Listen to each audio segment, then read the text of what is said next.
Quand je suis arrivé en BTS et que je disais aux gens que je faisais 2 heures tous les matins pour venir et 2 heures tous les soirs pour repartir, ils ne me croyaient pas. Je n'avais pas vraiment conscience d'être rurale.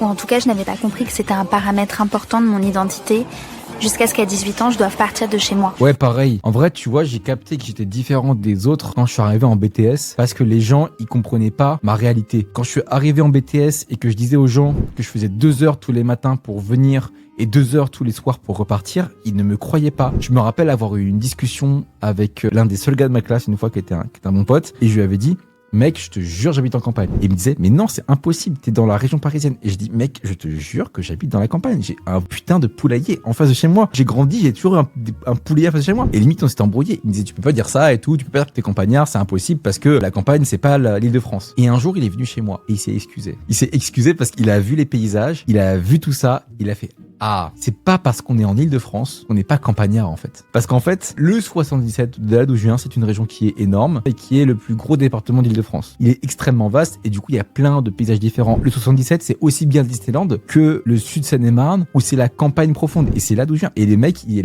s'est excusé in fine, mais il m'a dit, bah ouais, mais c'est vrai que effectivement, c'est bête de loin et c'est que des champs autour quoi. Et il s'était excusé, je me rappelle. Et c'est à 18 ans que j'ai capté parce qu'en fait, je m'en rappelle très bien de découvrir des personnes qui sortaient tous les week-ends, qui sortaient tous les soirs, qui pouvaient faire des soirées jusqu'à 5h du mat le vendredi et rentrer en transport en commun. Moi, ça me paraissait mais complètement une folie, tu vois. J'étais en mode, ah putain, mais c'est ouf. Bon, moi, je peux pas rester parce qu'il faut que je rentre et tout. Et, ou alors, fallait m'héberger chez des potes pour pouvoir faire des soirées. Sinon, ça n'existait pas. Pour moi, le vrai choc culturel, ça a été avec des personnes qui étaient d'une classe différente, on va dire. Je me rappelle, on était en stage et il y a une meuf qui avait dit un truc en mode, ah, mais ça fait chier. Moi, d'habitude, je pars en vacances à chaque vacances. Et là, je peux pas le faire à cause du stage. Et moi, j'étais en mode, mais quoi? Il y a des gens là dans la classe qui étaient nombreux et qui partaient en vacances à chaque vacances. Ils comprenaient pas qu'il y avait pas de transport en commun. Ils comprenaient pas tout ça, tu vois. Ils comprenaient pas ce truc-là de... En fait, mec, quand tu n'as pas de voiture, tu es bloqué. Tu ne peux rien faire. Ils ont dû le voir pour le croire, tu vois.